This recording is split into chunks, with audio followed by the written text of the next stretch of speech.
It's Mental Health Chat Monday, the new and improved version, honey.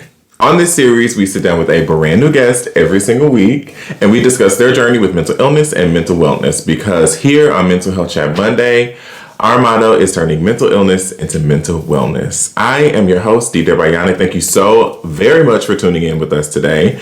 But you know all about me. You know I'm at DDare Bionic on all the social media. It's called branding. Look it up. We know all that. But I am here today with a very good friend of mine who I've known for a very long time. Doula, counselor in training, artist, and a beautiful, beautiful soul.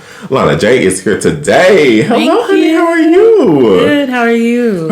You know, I'm good. That's I'm living good. life. I got my nails done the other day.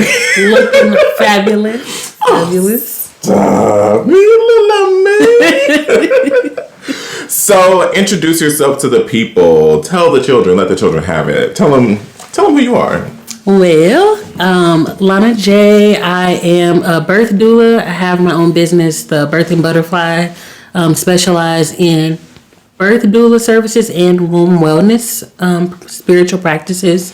I also am a counseling training, so in graduate school full time, 1 year left, and I'll be officially a counselor for clinical mental health counseling and an artist. So you can find me on all social medias, Lana J Go, rap, sing, poetry.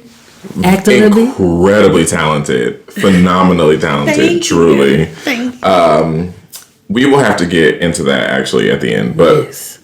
I like to start these videos and these episodes with the exact same question. Mental health check. How are you? How has 2023 been treating you? Where are you at today? I love that.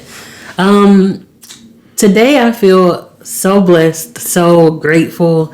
2023 has been amazing so far. Like, I just feel that this year is about healing through sounds and high vibrations for me. Mm-hmm. And so, taking walks in the park, doing a lot of exercising. I've been getting back in my health bag. Yes. Eating my good foods, having my fruits.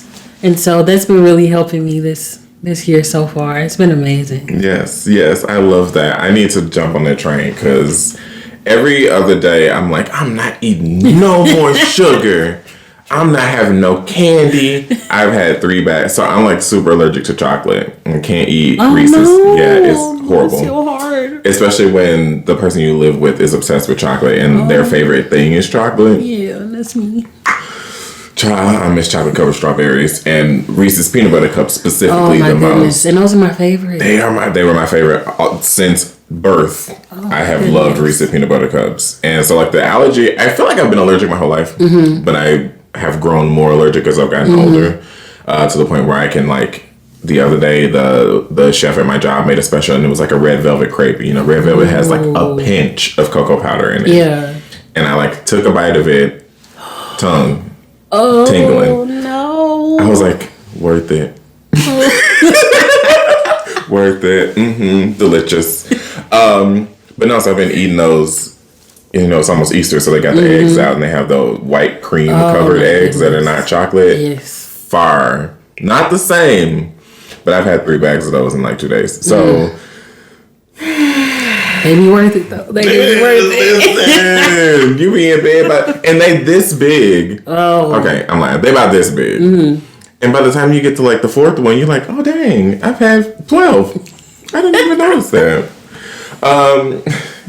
On the top, well, not on the topic, but like, I want to talk to you about being a doula because I've kind of watched your journey to becoming a doula, and I know a little bit about being a doula, but I would love for you to talk to me more about how you got into that, what that means to you, and how that informs the way you kind of walk about life.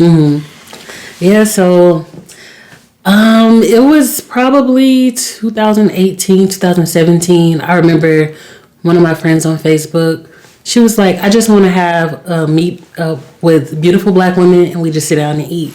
And during that time, women were going around the room saying what they do, and 2 of them were like, they're a birth doula. And I was like, what is it at the time? And they went into further detail. So a birth doula helps with the process of the labor experience or the birthing experience in general.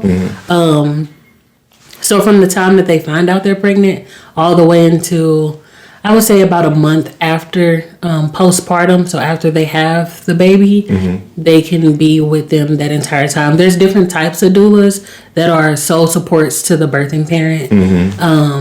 But as a birth doula, you're there for the time that they conceive all the way till like after the month after. The primary parts of being a birth doula is to advocate for them. So whether they want to be in the hospital or they want to have a water birth or a natural birth at home, we help them to make the birth their way. We are more on the side of natural as possible, but we don't input any of our like biases on them. We just really help educate them on birth and what's beneficial for them and what's best for them. There's so many times where like there's a lot of trauma during birth, where the doctors will literally talk over the mother. They don't have like the music that they want or anything to really make them comfortable to really connect with the child. And so that's where we come in. But when the women told me this, I was like, oh my goodness, that's so cool. And then I was like, I ain't even go about my day. But it wasn't until 2020 that I was like, man, this is something that I really need to do. This is something that I'm starting to get really passionate about. I had been working in the hospital on the labor and delivery floor for about 3 years at the time. And they used to have a butterfly on the outside of their doors that would represent a passing of a child or hardships during pregnancy. And I was like, why use a butterfly for that? Like, I want to change that and symbolize it for life, like for transmuting that type of energy. And so that's where Birth and Butterfly came from for my business.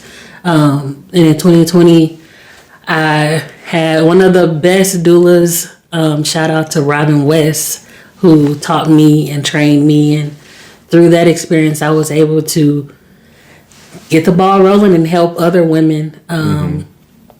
And through this whole experience, I feel like I've learned, one, humility just on how powerful the birthing experience is and how powerful birthing parents are. Like, just for enduring all the things that they endure through that.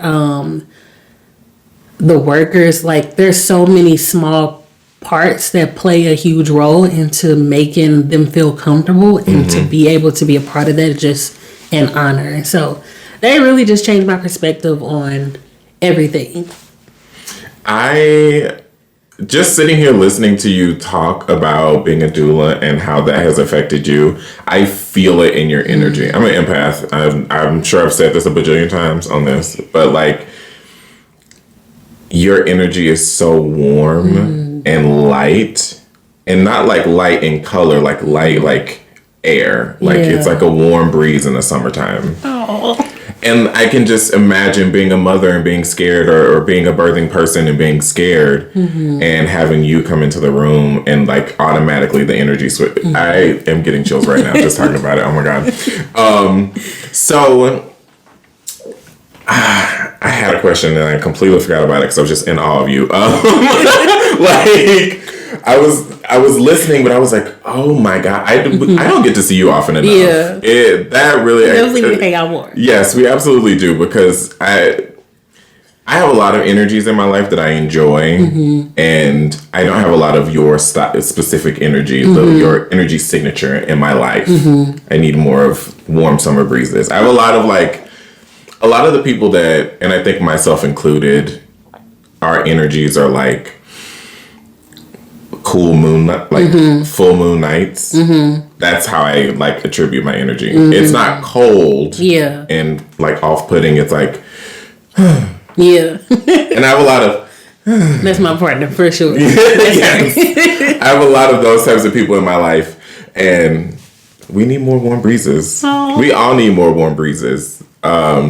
So talk to me about a little bit, now that I've gushed, and I probably will continue to gush this whole time, because now I can't stop smiling and thinking about it. Talk to me a little bit about how being a doula and like the things you've learned through that process, how those things may have affected your mental health. I guess actually maybe let's take a step back and talk about your journey with mental health.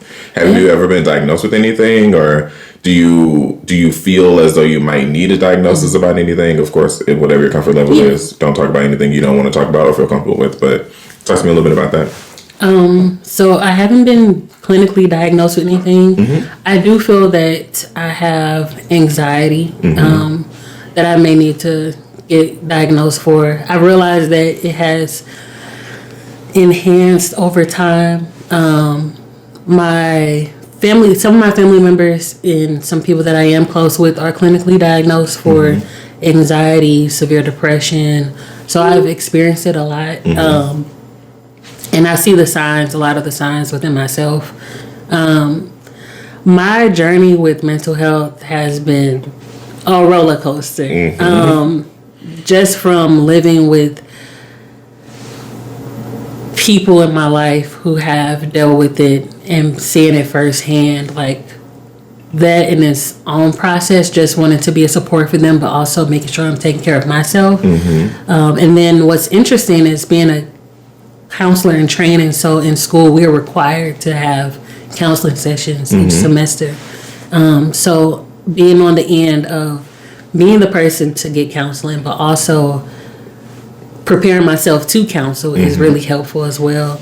And just, I guess, tying that into like being a birth doula, it made me realize counseling is so important. One thing that I found out as a student and as a birth doula is the amount of post-traumatic stress that women or even birthing parents in general experience, including their partners during the process. It's super stressful coming from one stable like routine that you've had to now you have a whole baby into your space, like trying to reorganize life around that. You kind of have to like fully reset yourself. Yeah, it's like so much into it, but then also being the person to support them, it can be a lot.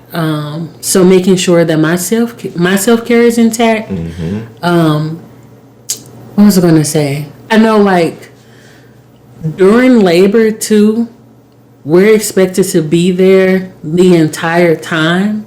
So even just having the proper snacks and making sure that we took our naps before we got there, or taking our naps when they are able to take their naps, like those type of things, it can weigh on you.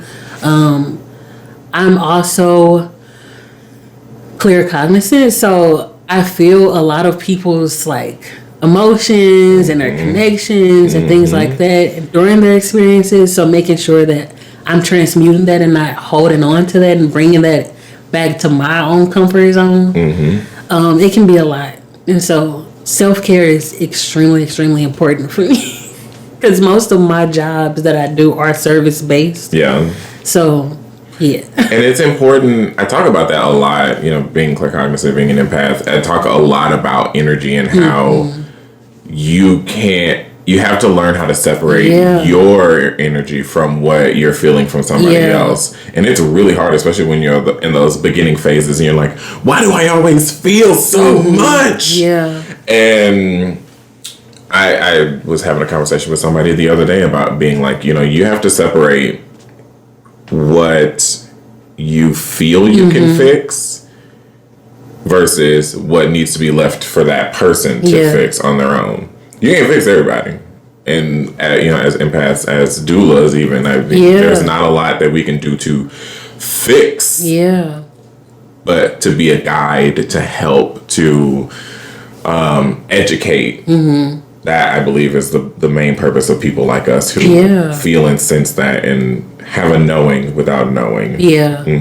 Like, one even good example that I can think of is like, and this kind of happens often, especially in the hospital. The mother start being in pain, and before we get to the hospital, they're saying like, I don't want an epidural, or I want to wait as long as possible to get that. And we'll get into the hospital, and then there'll be some mothers who are like, oh no, I need it right now. Like, I'm in so much pain.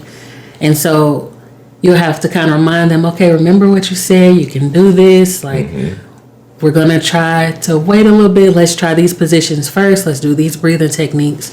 But then you'll have certain partners or family members that'll come in and be like, oh no, she's in pain. So it's that thing of recognizing like what their pain really is, and like, am I really just feeling the pain of the partner or the support system that's needing that extra support as well? Because sometimes they can be like, oh no, like I don't want to see them in any pain at all. Just hurry up and give them the epidural.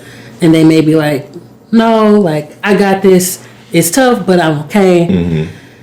And so sometimes making sure that I'm not like holding on to their emotions too, the people who are supporting them, can be a lot as well. Yes, absolutely. So I think what I was going to ask is, what is the etymology of the word doula? Like, where does that word originate?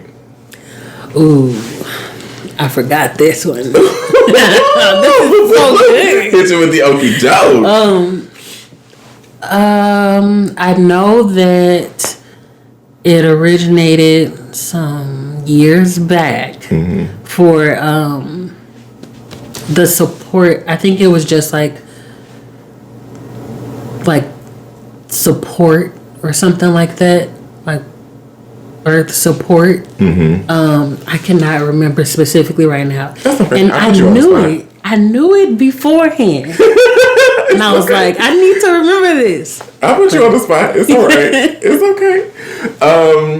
So, and you said your journey with mental health has been a roller coaster, and how has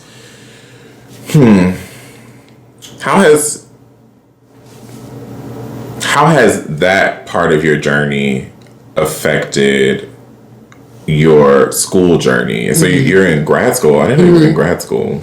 Congratulations. Yes, beautiful, amazing. I don't have it in me. I did 4 months of art school and I was like, I'm out. But how did your own did you come to wanting to be a counselor through your own mental health journey, or did that come just kind of naturally from life and experiences? I think it was a little bit of both. I have always been the person that was people's go-to to talk to. Even random like neighbors would come to our front porch and just randomly like spill everything about their life to me, and I'll be like 10 years old, like, well, here's what you should do, you know?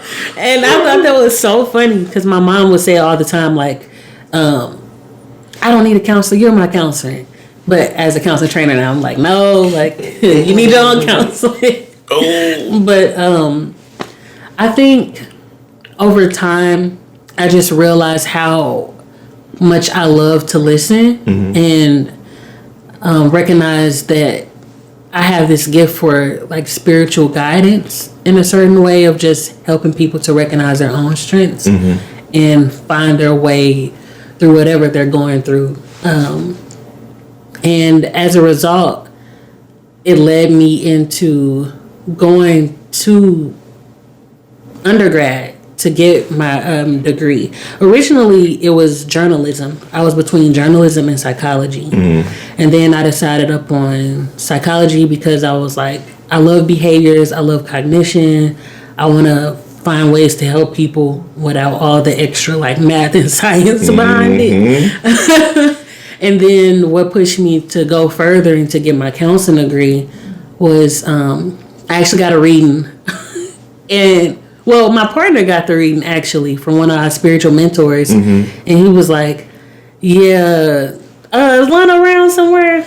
Tell her she need to get back into school. It's time. And I have been thinking about it for a while. She was like, she been thinking about it for a while. And I was like, oh my goodness, okay.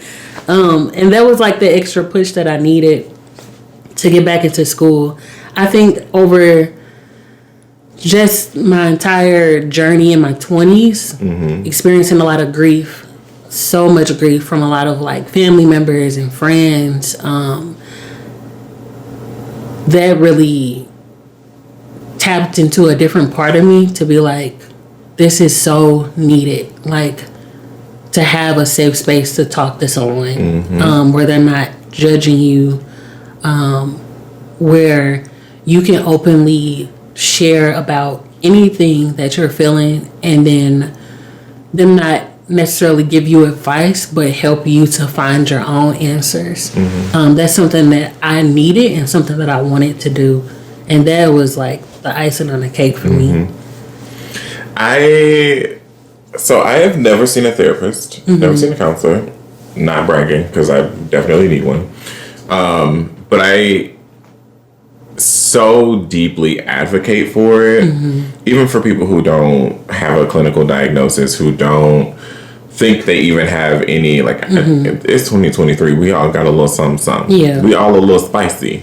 A little, yeah. We all a little, we might not all be neurodivergent, but some of us are on the spectrum, we're teetering on the edge. So I think it's beautiful that I feel similarly to you, where like people just tell me their business, and I'm like, I'm rolling silverware. How did we get here?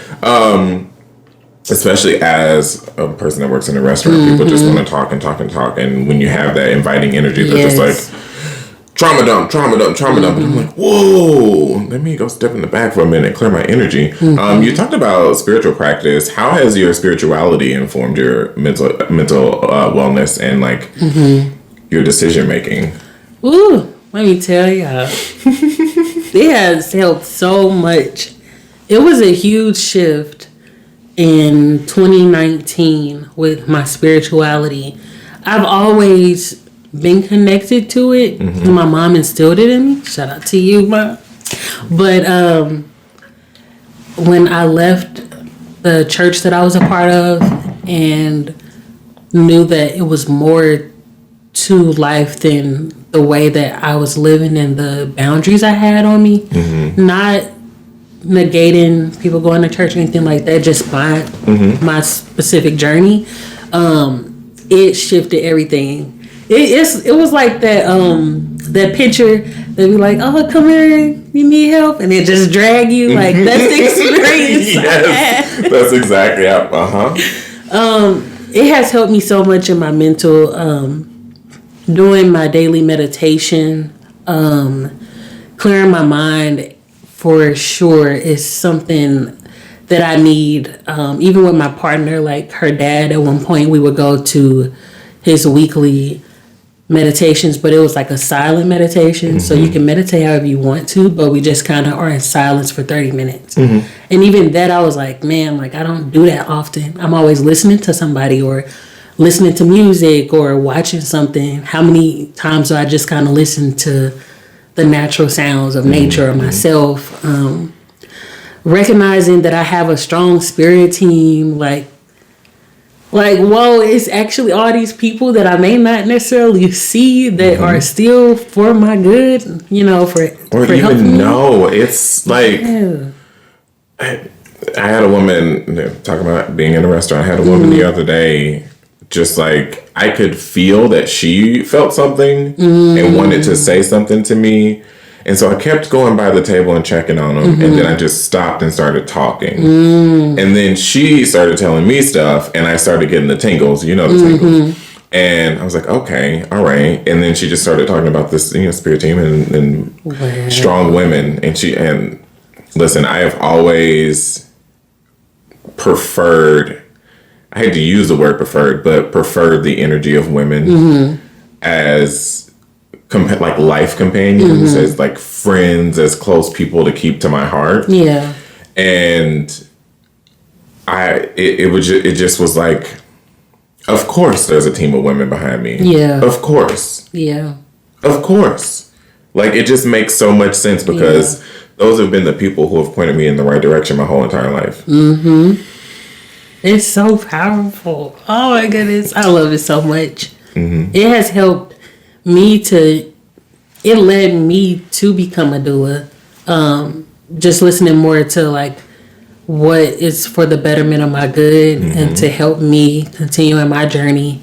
That's what pushed me to be a doula. That's what pushed me to have the confirmation for going back to school. That's what pushed me to continue doing my artistry. Like, it has helped me in so many ways with my grief, being able to connect with my family and my friends who have passed away, knowing that we can still have a connection, just not the same, you know, those type of things. And it even opened up more doors to like connect with my friends on deeper levels, because there was so much like surfacey conversations like years back with some of my friends or family, and now it's like I can talk to you from a completely different perspective now, you know, mending relationships. Like, mine is blown. Yeah. I can go into like a rabbit hole. Yes, so I talk about this a lot, the spirit journey that I had when I was 25. 25? 25. In 2018.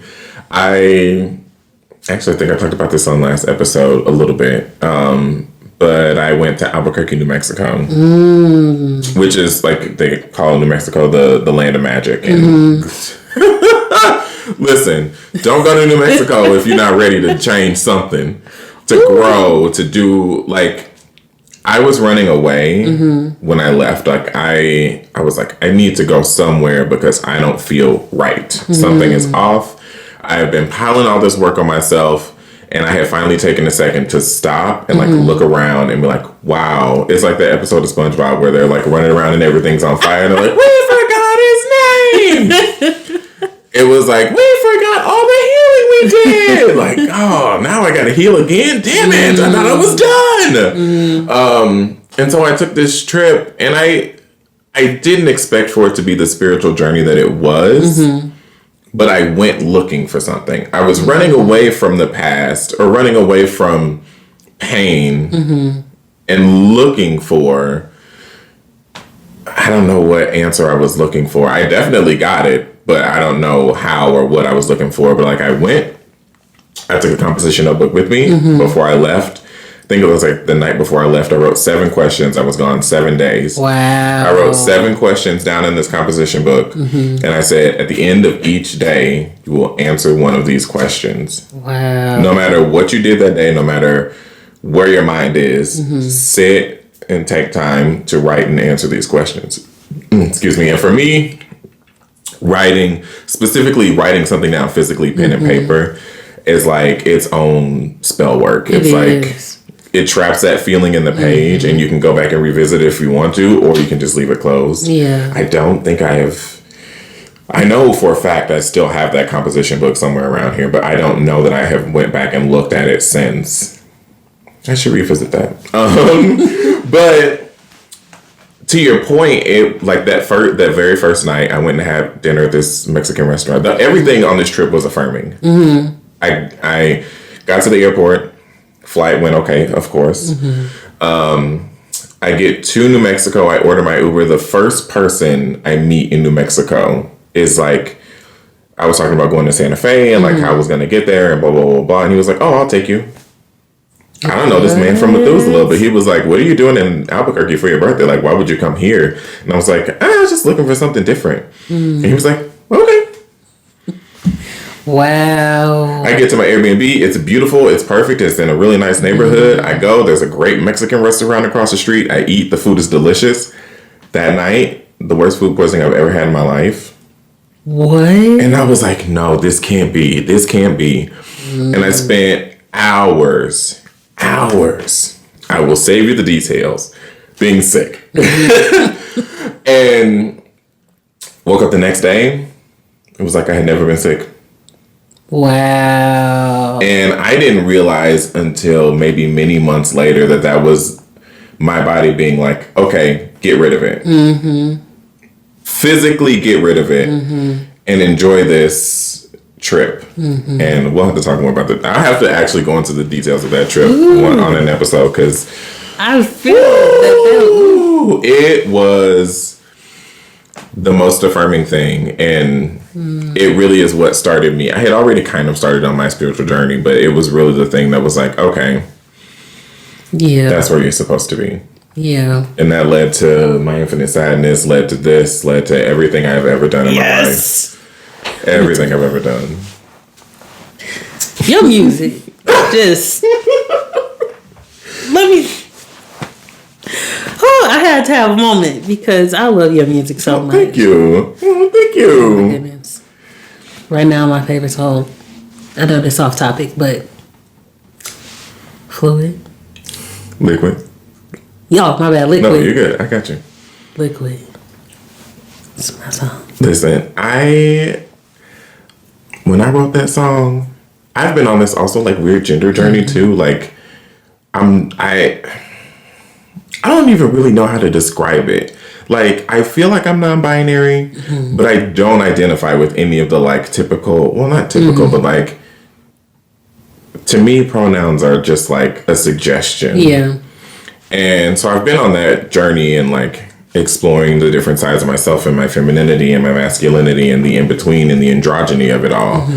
And I wrote that song because I was like, sometimes I do feel like a bitch.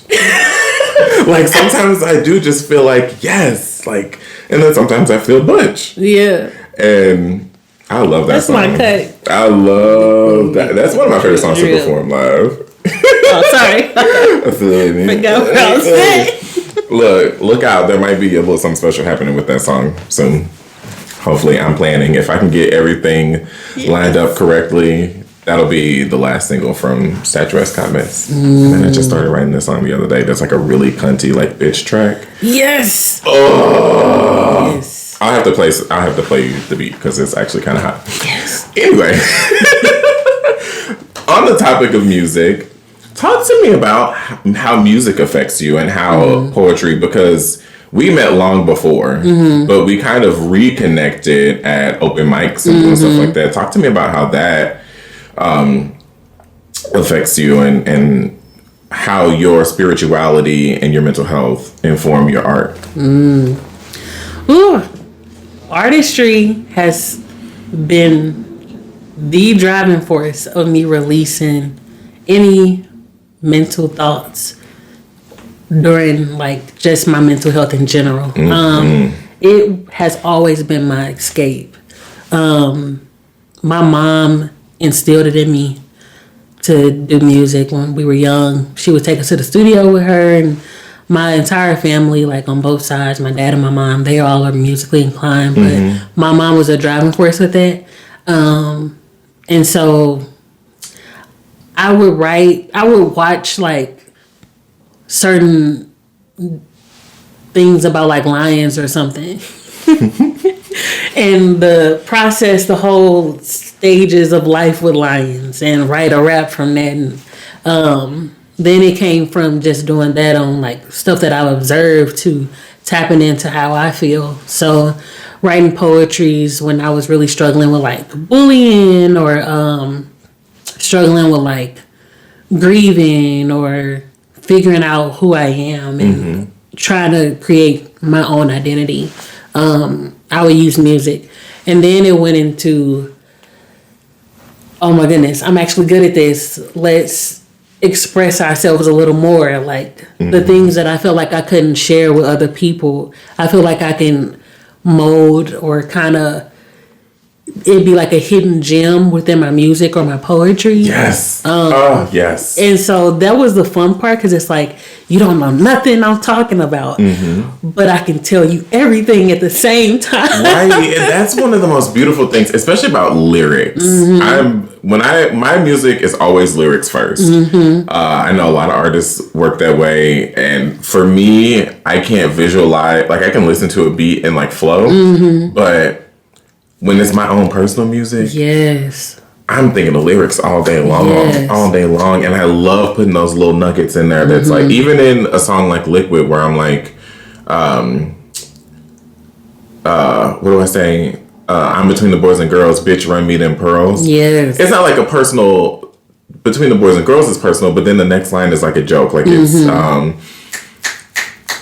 Taraji B. Henson in that very first season of Empire. Yes. That like in pearls. How like I love to put little stuff like that in my music, even the deeper stuff, like in my song Eyes Like That, which I wrote about my partner. Which, have you met my partner? Yes. Okay, yes. I thought so. Amazing. I love him. But I wrote that song by him, which is, I was like, I will never write a love song. Even if I'm madly in love, I will never write one. And there's a line in there where I'm like, forest bound to the iris, his eyes are green. Let's discover them to the amber sunrise, my eyes are brown. Like, there's these... I love that. There's the poetry and magic in music itself. Amazing. Oh, Over. I love it so much. And even when I'm taking like a break, I know that I can tell based on how I'm doing music where my mental is at as well, or if I need to get back into it. Like, for example, not doing music for a while, and I'm like, okay, something is going on, which that's when I was going through the fire, the rain, and all of that to really connect with my spirituality. And then getting back into music again, it's like, it's completely different now. Like, I'm like, man, a lot of my stuff was experiencing a lot of hurt and like relationship drama and a women empowerment too. But now it's like trying to find where I'm at now, because I feel like there's a new like version of me that has emerged again. So it's just so interesting, but I love it at the same time. It really does. Like, if you look back at my first record and just listen to each track, and I was in such a different place than I am on my latest record. And I'm, even from then, that was just a year ago. But of course, I started writing it many years ago. But even now, I'm in an even different place. Yeah. Like, I feel like the next body of work that I put out, be it an album or an EP, is the completion of a trilogy. Reasons was like me being sad, because I was sad all the time. And then Statuesque Hot Mess is me accepting that I'm gonna be sad sometimes, but I'm still that bitch. Yes. And the next record is That Bitch. Like, yes. she has arrived. What's that Megan Thee Stallion song? I'm her. So I have to ask, are you in the studio? Are you writing? Are you working on new music? Yes, I am writing. Currently trying to make some connections with studios. I bought some studio equipment, but I realized it's taking me a little longer than I expected to like get it down. And I'm like, I need to go to the studio ASAP. So I have been writing some songs, some raps. Oh, I can't wait. But yeah. I'm excited too. And poetry. Oh my goodness. So much poetry. So you were talking about poetry. Talk to me about your poetry, because I have heard and seen you do your poetry live, and more people need to experience how you present your art to the world. It is absolutely beautiful. Thank you. The process for my poetry, usually it all derives from these intense emotions that I feel immediately, and I just got to get them out as soon as possible. My poetry, I did poetry before I did anything else. Before I even sung or rap, I was writing poetry. It makes me emotional just thinking about it, just how connected I feel to my words. And when I release them, it just doesn't feel complete until I speak on it now. But before then, I had to just at least get it off my chest and onto the paper. Like you were saying, like it's kind of like this spell work, like, you know, what you're putting out there. But a lot of my poetry derives from real life experiences. So like, I have one that I'm working on right now called He's More Than Just the Homeless Man in a Wheelchair.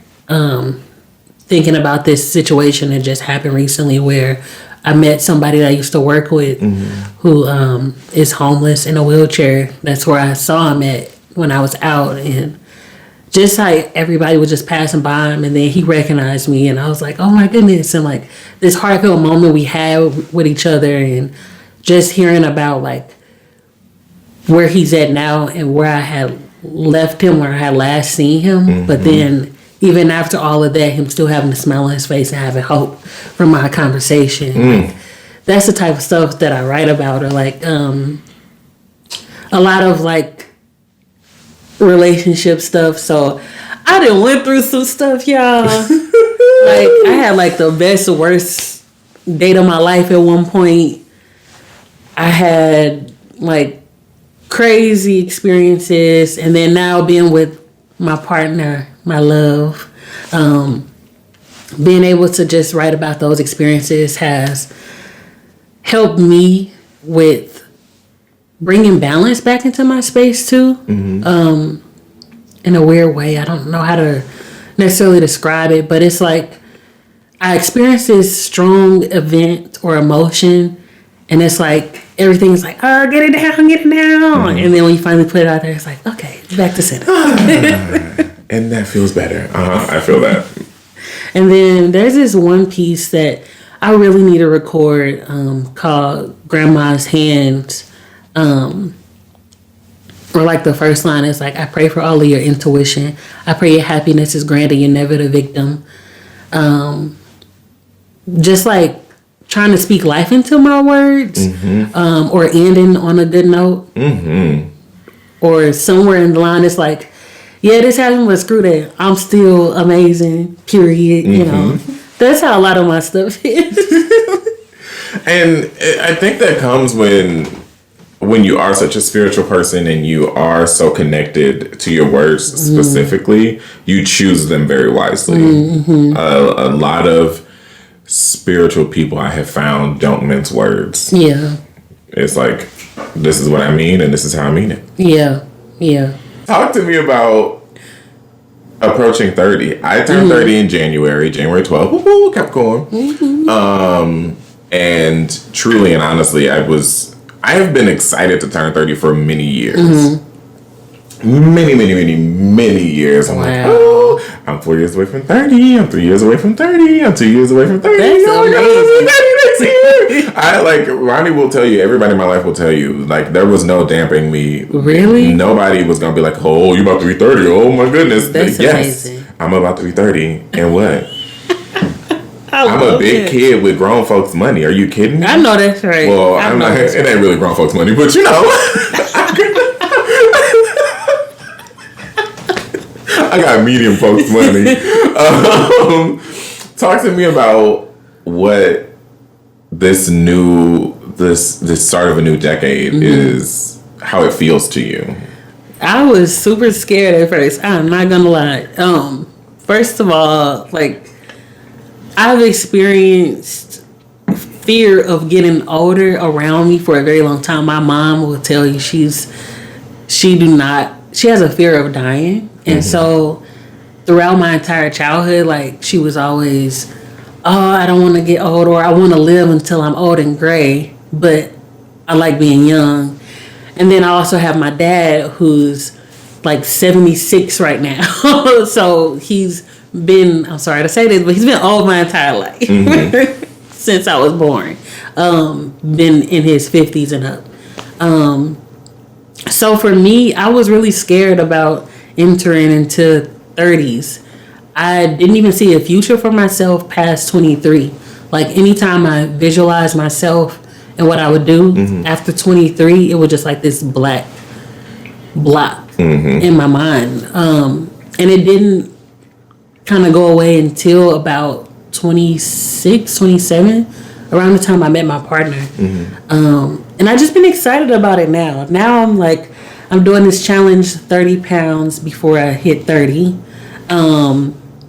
So getting back into my health and my wellness, being excited about just this chapter of me feeling more solidified in who I am. Like, all the things I used to dream about, I'm finally experiencing. Yes, that part. Yes. It feels so good. It feels really so does. good. All the things that I wanted, like, I wanted to be a counselor. I wanted to be around children and help them, like with my job as a social emotional mentor. Like I'm able to do those things, having my own car, being in an artist loft. Like these are all these small little things to me that I always just wanted, that I'm finally experiencing and enjoying that, like reaping the benefits of my hard work. Yes. And I'm like, I get to do this at 30. Yes. Like, and amazing. I need more people to realize that 30 is not old. Yeah, it's not old at all. Like, it's literally like 20. Yeah, like dreams don't stop at 30. Like, so many people are like, "Oh, I'm 30, I can't do it anymore." What? What? It's not old at all. That's when you start reaping the benefits. Literally. That's when you, like you just said, that's when you start seeing, like, I feel like turning 30 was like turning a light on. Yeah. It was like, I looked around and I was like, wow, I live in a beautiful neighborhood where I've wanted to live for a long time. I have a great job that encourages me to do the thing I want to do. Yes. Who is like, oh, you need 2 months off to go be in a play? Bye. You need several weeks off to go travel and do whatever you want. Bye. Yes. We'll see you when you come back. Oh, you don't want to work here anymore? Well, we love you. We encourage you to do everything you want to do. You got a home here whenever you need to come back, if you need to. Yeah. I have a partner that loves me unconditionally in a relationship that is so... I hate to say perfect, but our relationship is perfect. And another thing that we kind of need to stray away from is the definition of perfect. Yeah. And perfect doesn't mean that it's all sunshine and rainbows all the time. Like, you know, everything, we don't really argue. We never really argue. But, like, everything in my life right now, within my reach, is beautiful. Yeah. And that's because I spent my 20s working on it. Yeah. Like, you take the time in your 20s to be selfish, to enjoy, to explore, to create, to develop the person, so that by the time you're 30, you're like, all right, let's go to work. We already been working, but now let's really fucking hammer it home. Yeah. And that's one thing that I had to realize for myself is, like, I spent so much time trying to, like, at the beginning of my 20s, trying to do all these things. I felt like I was running out of time. And then I realized you got so much time, like, just develop and grow and mold who you want to be, and then be able to sit on that throne that you created for yourself. Exactly. You know? I, as I'm sure you saw on social media, celebrate my birthday like for the whole month. Like, I am a month of January baby. I'm not just a January 12th baby. Like, the month of January is my birthday. Yes. And I see all the time that people, you know, they're like, oh, you're so, it's so childish to be in your 30s still celebrating your birthday. What? Well, sorry that you hate yourself. Sorry that you aren't doing your shadow work. Sorry that you aren't growing and healing, which this podcast is here to help you. So listen to these next words, because celebrating your life is important. Yes. And if the only time you get to celebrate your life is on the day you were born, you better celebrate. Yes. You better celebrate and have a ball. I had a ball this year. And, you know, and so much of that comes from the fact that I never thought that I would have more birthdays. I really thought my life was over at 16. I thought I was going to take my own life and be done. And the fact that I every year float around this sun on this rock and celebrate another year of floating around the sun on this rock is like, it's important to me. Yeah. And it's important to me that other people feel celebrated on their birthdays, and especially milestone birthdays like 30. Listen. Yes. It's going, let me tell you, I got to figure something out, because I'm going to be 30 and my mom is going to be her golden 50. So we're trying to figure something out. Her birthday not until September, but my birthday like right at the half mark of the year, June 12th. I'm like, I got to do something. Oh my God, your birthday is on the 12th? Oh my God. Beautiful people born on the 12th, baby. Yeah. Listen, something about the 12th. Something about the 12th. My partner's birthday is the 13th of May. Oh my goodness. And he was born on Friday the 13th. My mom was born on Friday the 13th, but she's September 13th. But still, that's why our house looks like this. He was born a spooky bitch. On the topic of partners, talk to me a little bit about your partner. She seems lovely. The few times that I have gotten to talk to her and like interact with her, she just seems, like you said, like so chill and just like. She is. She's a goofball. I love her. I actually wanted to share this story too. What solidified me living in my truth with being with my partner was when I saw you at, I think it was Corner 17. I was at this last like event for the church that I was a part of. I remember this, yes. Yeah, and I saw you there, and I was like, what am I doing with my life right now? It's time for a change. And I remember leaving and being like, I'm done with everything that I was doing. Like, I'm going to live in my truth. I'm finna tell my mom, my sister, I like my partner. Like, I think I like her, and I want to have a relationship with her. All these things. And ever since then, like, that was life-changing for me to see you there. So I had to share that because you literally helped change my life. And I share that with my partner all the time. Oh, my God. I genuinely remember this exact moment because I was with my partner. Mm-hmm. We had just gotten together or had been dating for about a year or something like that. But we were just, like, out to lunch. And I remember seeing you and feeling like you were like reserved in a way that I didn't remember. Yep. And I was like, I don't know what's going on. Like, and maybe it was like a meeting or something. And then I remember getting the message from you right after. I so vividly remember, and I was like, oh my God. That changed everything for me. I'm honored. And now I'm able to be with the love of my life. I love that. I absolutely love that. But she's awesome. She's really helped me to spearhead a lot of like my spirituality. Like because of her, I tapped into that part of me and stopped running away from it, being able to give readings, being able to be a birth doula. Like a lot of that, she like ignited that flame for me. And I'm so grateful for her for that. But she's so chill, Scorpio, so that type of energy, that dark energy where she always wearing black. She wear color every now and then, but we actually met through our mutual friend. I was actually going to give up music completely, and my friend was like, I know you said you're going to give up music, but can you please sing background for me for my show? And I was like, of course. You're like one of my best friends, why not? And she was like, yeah, I got some other people doing background singing too, but they cool, chill. And I was like, okay, whatever. And the only people that ended up showing up was me and my partner as the background singers at the time. And so we built this friendship. And that's another thing that I always wanted, was to have a solid friendship with a person that I dated before being with them. And so like we'll have these car rides or we like talking about life, poetry, singing, and it was just like, oh my goodness. And then she played this song, and we were just talking about this 2 days ago. She played Sid, what is it, Nightmare? Bad Dream? Sid, we only chill when we ever. And I was like, why you keep playing this song over? Like, do you like me? What's going on? I don't know. And for people who may not know, like, this is my first girlfriend ever. But I'm just so grateful.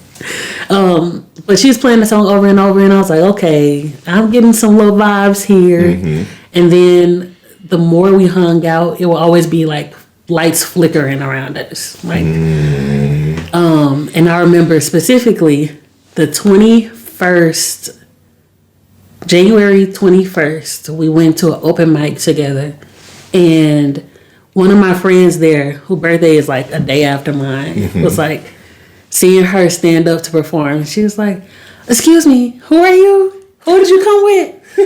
Okay, Lana. And I'm in my head like, oh no, hell no.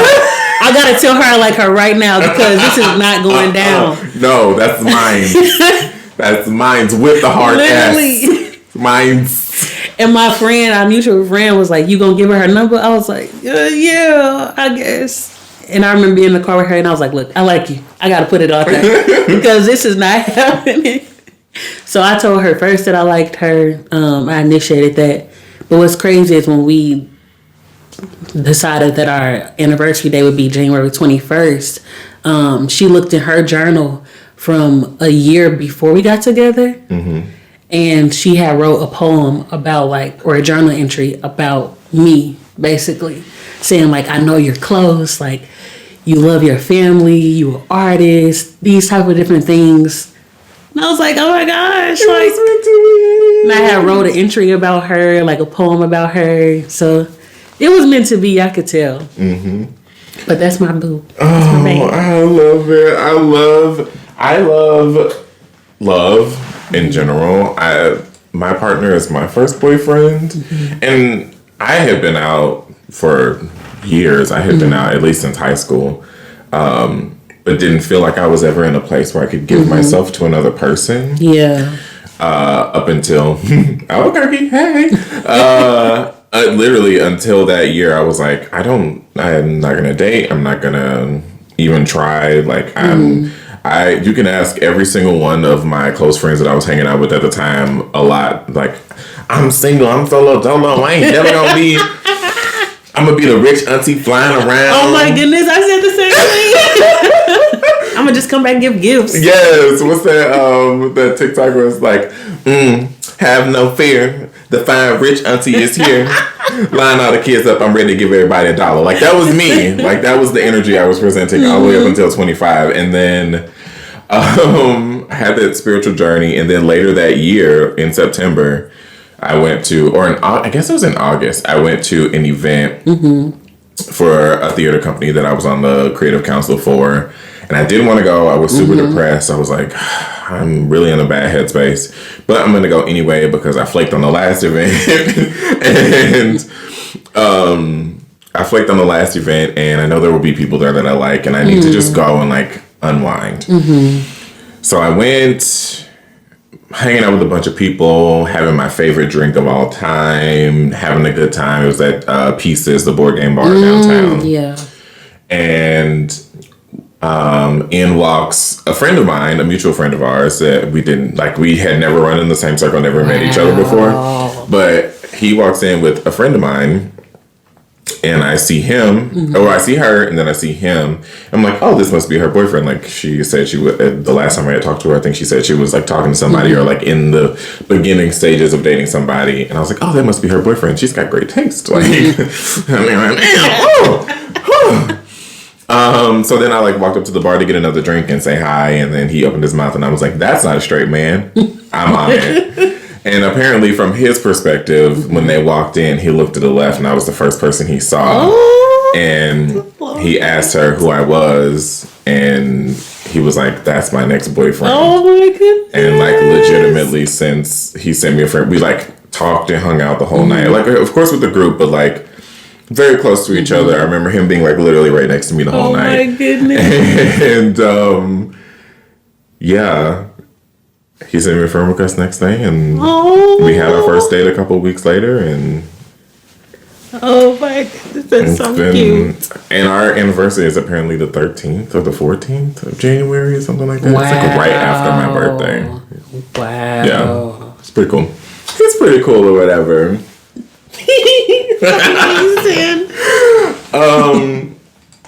So sorry, I sat this down because I was like, I don't need my script. It's not a script, it's just a list of questions. So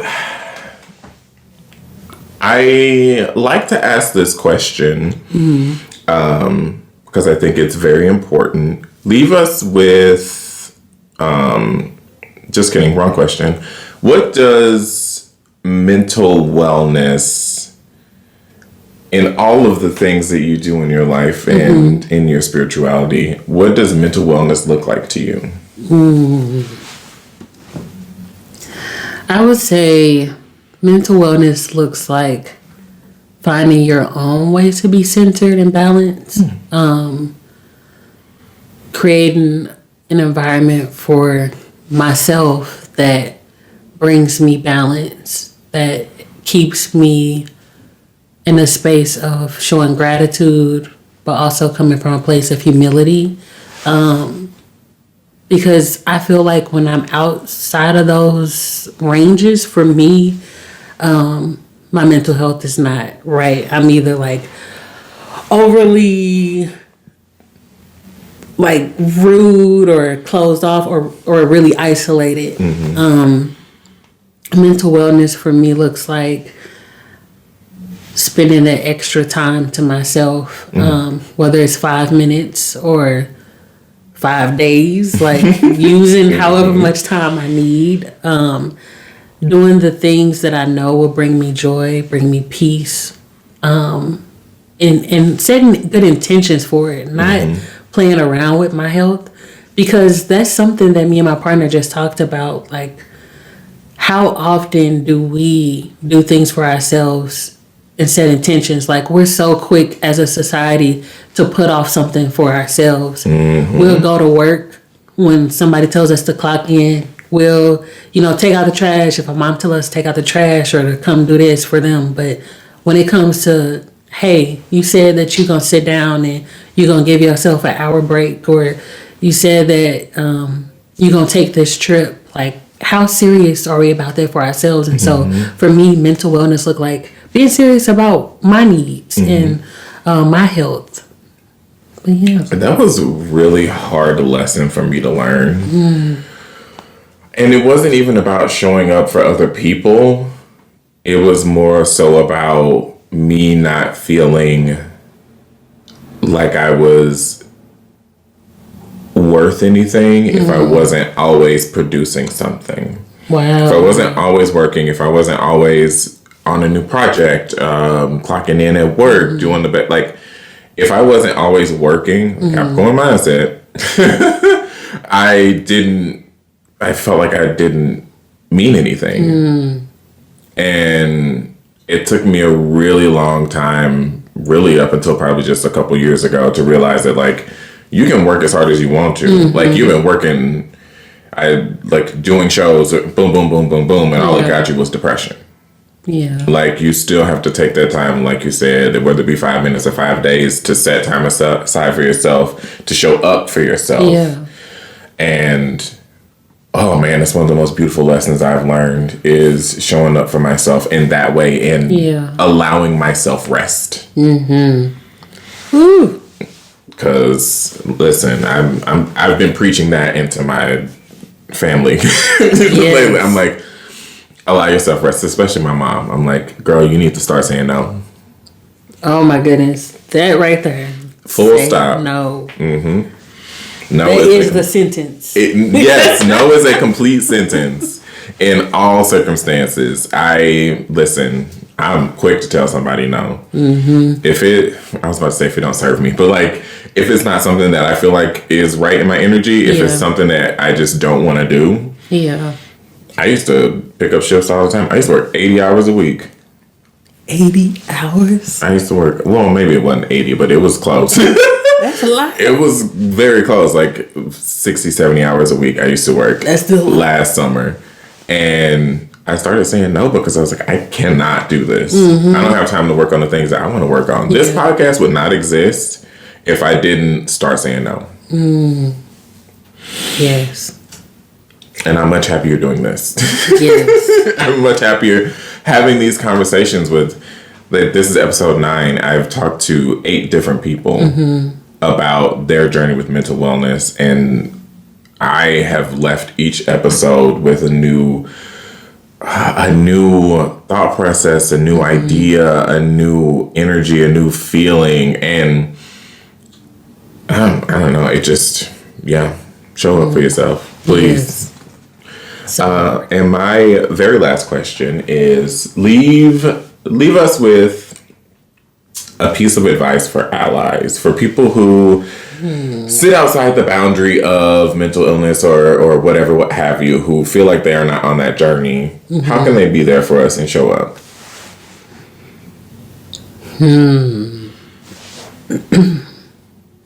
I would say giving those people grace and having patience. Sometimes people just need an ear for someone to give them grace. It's so easy for us to like go on about our days and our regular routines, and point the finger. Like I think about this post that I've been seeing a lot of, people being like, you make time for what you make time for. And to an extent that can be true, but when you think about people who are struggling with their mental health at the time, or trying to refocus or recreate mental wellness, sometimes they just need somebody to listen to and somebody to tell them, hey, I'm giving you grace. Like, give yourself grace.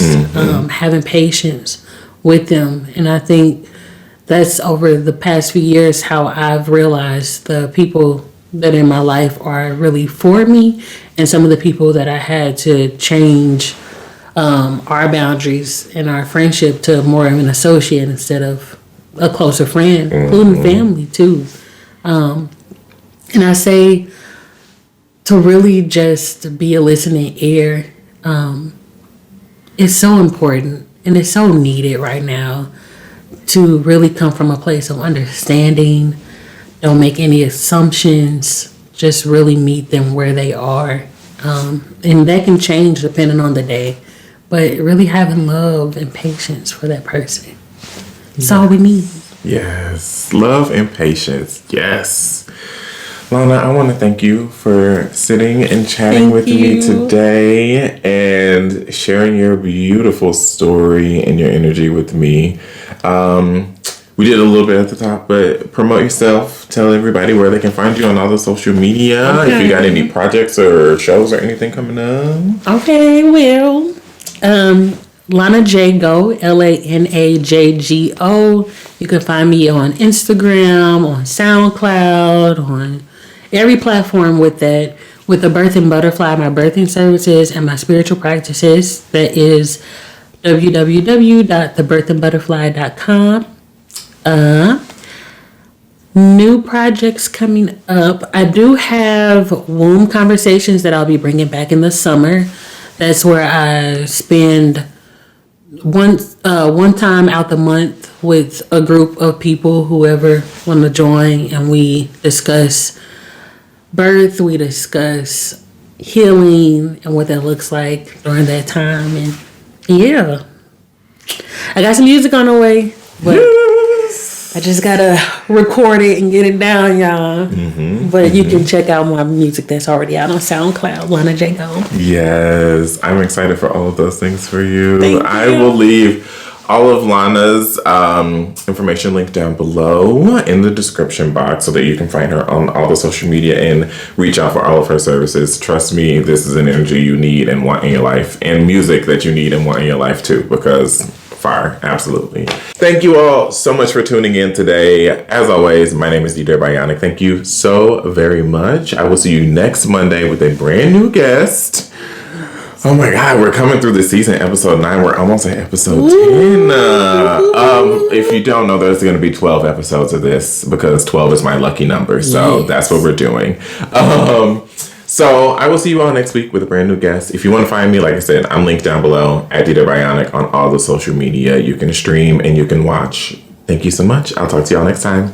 Bye.